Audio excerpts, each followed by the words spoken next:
amigos telespectadores da Rede Vida de Televisão e do programa Páginas Difíceis da Bíblia. Eu tinha a impressão que terminei a explicação dos 11 primeiros capítulos, mas aqui me falaram que há algumas perguntas aí a serem feitas ainda, estou à disposição. Eu gostaria, padre. No final do nosso último programa, se não me engano, o senhor estava explicando que não é o desejo de Deus que um povo domine outro. O desejo de Deus que haja igualdade, que essa globalização não seja de submissão. No final, o senhor que haja disse... respeito, não é, de um pelo outro. Sim. No finalzinho, o senhor disse, após fazer essas ponderações, que Deus tinha selecionado para si um povo. E a pergunta que eu gostaria de fazer é a seguinte: não seria paradoxal dizer que Deus quer uma igualdade entre as sociedades e ao mesmo tempo eleger para si um povo só e não todos? Se Deus fizesse, bom, em primeiro lugar, ninguém absolutamente diz a Deus o que deve ser feito e o que não deve ser feito. Quem ele deve amar, quem ele não deve amar, quem ele deve escolher, quem ele não. Ele é absolutamente livre e tudo para nós na existência é dom. Não temos o direito a reclamar nada de Deus. Porém, se Deus escolheu um povo no Antigo Testamento, Israel, não foi propriamente para privilegiá-lo e elevá-lo, foi para fazê-lo servir à humanidade. Israel prestou um serviço à humanidade, oferecendo-nos o Messias. Foi um serviço que Israel nos prestou. Agora, uma vez chegado o Messias, Deus, no seu plano, se abriu a todos, mas Israel se fechou. Isto é, não aceitou conviver com as outras nações sob a égide de um único pastor, do Messias, que nós cristãos dizemos é Jesus Cristo. Esse é um grande paradoxo da história. Um povo nos serviu, mas na hora de realizar o grande congraçamento em Cristo, na hora de demolir o muro de separação entre judeus e não judeus, este se pôs fora. E nessa hora seria correto afirmar, padre, que o povo escolhido de Deus passa então a ser aquele que adota o Messias? Sem dúvida alguma. Hoje, o povo de Deus não tem mais nenhuma fronteira geográfica, não tem mais nenhuma fronteira de raça, não tem mais nenhuma fronteira de sexo, de cultura, de coisa alguma. Mas Israel também é chamado a estar dentro. Deus quer ser o Deus de todos. Terminou o tempo em que Israel prestava um serviço às outras nações. Agora, o Messias é de todos, dos judeus também. E o Messias é judeu. Este foi o serviço que Israel nos prestou. E, de certa maneira, nos presta. Mas, infelizmente, se separaram. Não é? São Paulo, no entanto, na carta aos Romanos, é claro. Não somos nós que carregamos Israel, porque nós somos plantas bravas que fomos enxertados no tronco santo patriarcal. Abraão, Isaque e Jacó. Nós somos carregados, não carregamos. Eles continuam a ser povo escolhido e eleito por causa do passado, dos antepassados, dos patriarcas, e porque a escolha de Deus não tem retrocesso. Deus não volta atrás na sua escolha. Agora, como Israel vai se reportar com o único Messias? Bem, este é um segredo de Deus que não nos é dado, por enquanto, examinar ou destrinchar. Paulo afirma claramente na carta aos Romanos que eles, os judeus, se converterão. Mas como, quando e de que forma isto aqui. Como... Na verdade, nós todos, cristãos e judeus, esperamos o Messias. Sim. Nós todos esperamos o Messias. Só que nós esperamos aquele que já veio, não o que não veio ainda. Esta é a diferença entre nós. Porque também nós esperamos o Cristo, a segunda vinda do Cristo, no término da história. Mas ele já veio. E já sabemos quem voltará, o mesmo que já veio. Vale a possibilidade de dizer alguma coisa sobre como está essa situação hoje no povo de Israel? Essa questão do Messias, vem, não vem, já veio. Os judeus não são muitos no mundo. Eles são uns 15 milhões, mais ou menos. Menos que a grande São Paulo. Mas considerável. É. Dentre esses 15 milhões, eu diria que uns 30, 35, 40 no máximo, são religiosos. Os outros não são religiosos. Ou são ateus, e professam realmente o ateísmo, ou então são indiferentes. Como tem muito brasileiro aqui, celebram a Páscoa? Celebram. Como todos os brasileiros celebram o Natal. Peru, tender, presentes, árvore de Natal, mas nenhuma referência uma Páscoa ao mercadológica, um Natal mercadológico. Sim, uma festa nacionalista. Nada mais, sem nenhuma referência a Deus. Entende? Assim a maioria dos judeus. Com relação aos que são religiosos, bem, há diferenças. Há os que são religiosos moderados e há os que são ultra-ortodoxos, né? Aqueles de trancinha, de roupa preta, de capa preta. Né? Todos eles esperam o Messias. Todos eles. Eles são divididos em duas grandes partes, os Sefaradim e os Ashkenazim. Os judeus de origem polonesa, lá do leste europeu, e os judeus oriundos da Espanha. São os dois grandes blocos de judeus. Os religiosos, repito, esperam o Messias. Os não religiosos, ou os ateus, não esperam coisa nenhuma, esperam a vida, esperam a tecnologia e dias melhores no futuro. Com relação àqueles que esperam o Messias, há também uma diversidade grande. Que tipo de Messias, quem é, quem vem, o que fazer, como. Aí cada grupo tem a sua fotografia, ou melhor, o rol das suas esperanças messiânicas, e elas não são unificadoras em grupos diferentes de judeus religiosos. O Estado de Israel é um Estado moderno, é um Estado leigo, pelo menos aparentemente, e diante das Nações Unidas, é um Estado aconfessional, quer dizer, não tem uma religião oficial, obrigatória, como o Irã, por exemplo, que é um Estado teocrático. Existem os ultras lá dentro. Eles lá dentro de Israel, com 7 milhões de judeus, eles são mais ou menos 2 milhões. Não são muitos, mas fazem furor. Agora, levam uma vida, esses ultras levam uma vida... Eu estava lendo outro dia uma revista católica sobre a vida desses judeus, e eles moram num bairro especial em Jerusalém, chamado Mea Shearim, 100 por 1. É uma vida medieval. É uma vida, sabe? A mulher é uma reprodutora. A função dela é fazer filho e criar filho. E cozinhar para o marido. O marido não trabalha. Vai para uma yeshiva. Estudar a Bíblia a vida inteira. Estudar casuística, a Bíblia, Talmud, essas coisas todas.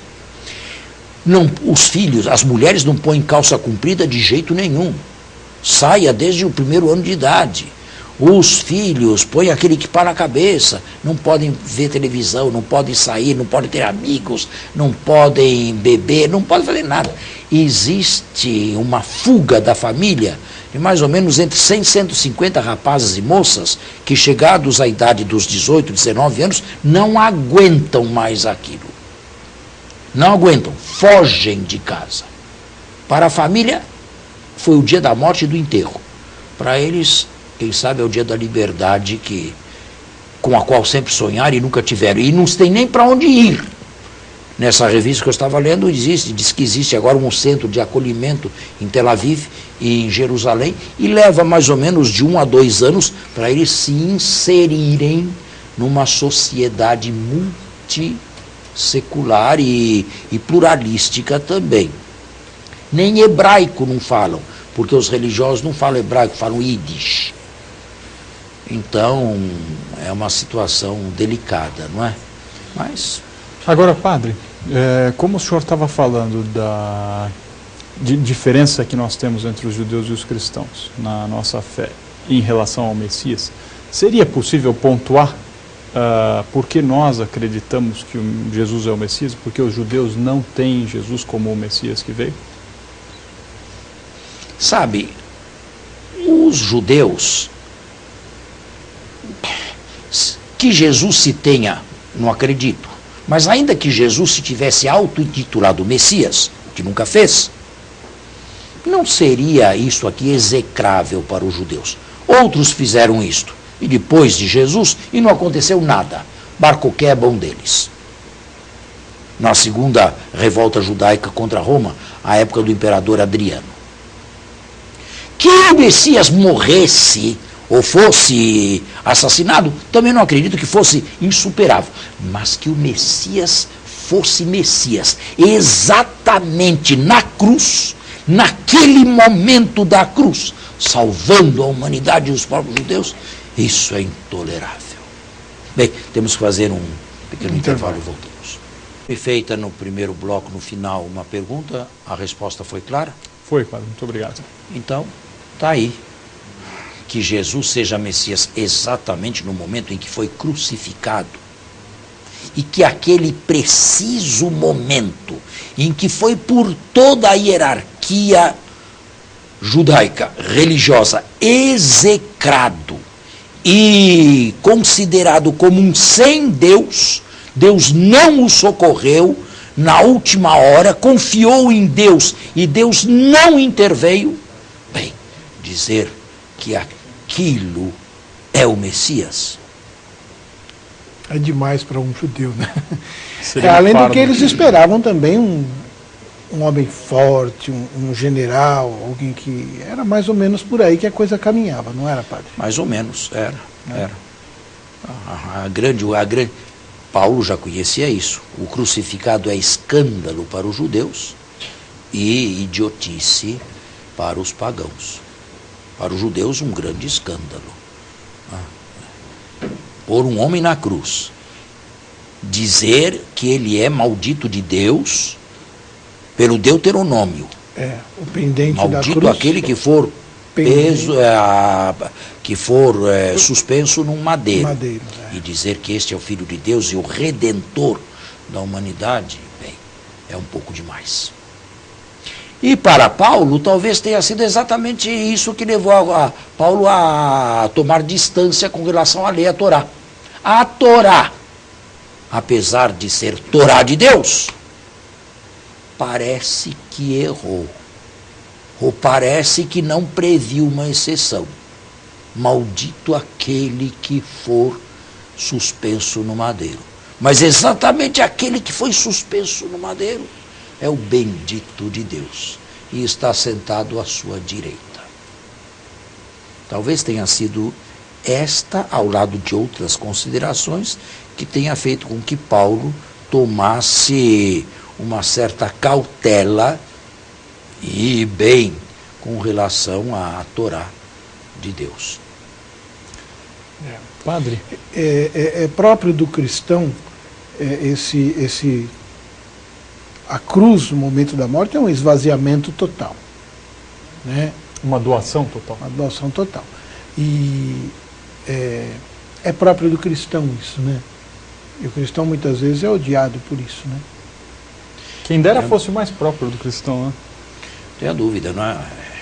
Foi o que Jesus nos mandou fazer também. Agora, Mas nós não tanto, temos né? obrigação nenhuma de seguir pedissequamente Jesus. Claro que não, um segmento material não tem sido. Ele teve a cruz dele. Eu não preciso ser pregado numa coisa. Eu tenho que viver orientando minha vida a Jesus e assumindo as minhas cruzes, ou a minha cruz, que não é exatamente a cruz de Jesus. Não é? Não se trata de pegar a cruz, é a minha cruz que eu tenho que carregar, olhando para Ele e crendo nele, confiando nele e esperando que a partir desta cruz venha para mim, como veio para ele também, a ressurreição. Certo? Não se trata de pegar a cruz de Jesus, materialmente considerada, ou de imitar Jesus, até querendo ter os sinais de Jesus, os estigmas, nas mãos e nos pés. Não. Ele teve isso. Agora, cada um tem o seu espinho na carne. Cada um tem a sua cruz. Como o próprio São Paulo, né? Que não se sabe exato, qual é, mas exatamente. ele mesmo diz isso. Né? Porém, se não conhecemos bem o espinho na cruz de Paulo, ou o espinho da carne de Paulo, conhecemos bem o nosso. Exatamente. E é através desse espinho que nós devemos, ou apesar desse espinho, ou com este espinho, que nós devemos seguir Jesus. Certo? Padre, talvez não tenha ficado muito claro para o nosso telespectador, mas acho que o senhor nos últimos programas passou por todos os 12 capítulos de Gênesis, não foi? Sim, sim, acredito que sim. Criação, decriação, pecado e recriação. A história continua, apesar do pecado. Deus não se desfez do homem, do ser humano.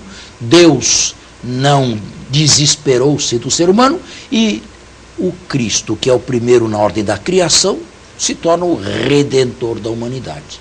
E a nossa vocação final, apesar do pecado que se aninha ou se aninhou em cada um de nós, somos redimidos pelo sangue de Cristo. De uma forma simplista e simplória, Padre, seria correto dizer que Deus cria o mundo, o homem o coloca em rota de destruição e Deus vem e o resgata dessa rota? É isso que o Gênesis nesses capítulos nos conta? Sim, sim e não. Sim, se você falar olhando para o ser humano. Não se você imaginar que Deus não previu isto. Sim. Que isto aqui não estava no plano de Deus. Que Deus não sabia que entraria o pecado no mundo. Claro que sim. A entrada do pecado no mundo, eu já terei dito aqui em outras sessões, em outros programas, é um mistério. Mas é um mistério atual. Sim. Assim como no passado, no presente também. Hoje. O mal está presente. O mal faz mal. O mal é desumano. O mal é cruel. E está presente em todos. Nós temos que lidar com Em isso. todas as cidades e dentro de nós também. É? E esse é Porque um exemplo cristão, essa né? linha demarcatória Sim. não passa ali. Passa aqui. Passa É aqui. isso mesmo. Nós também temos a zona de sombras. E temos que lidar com isso, né?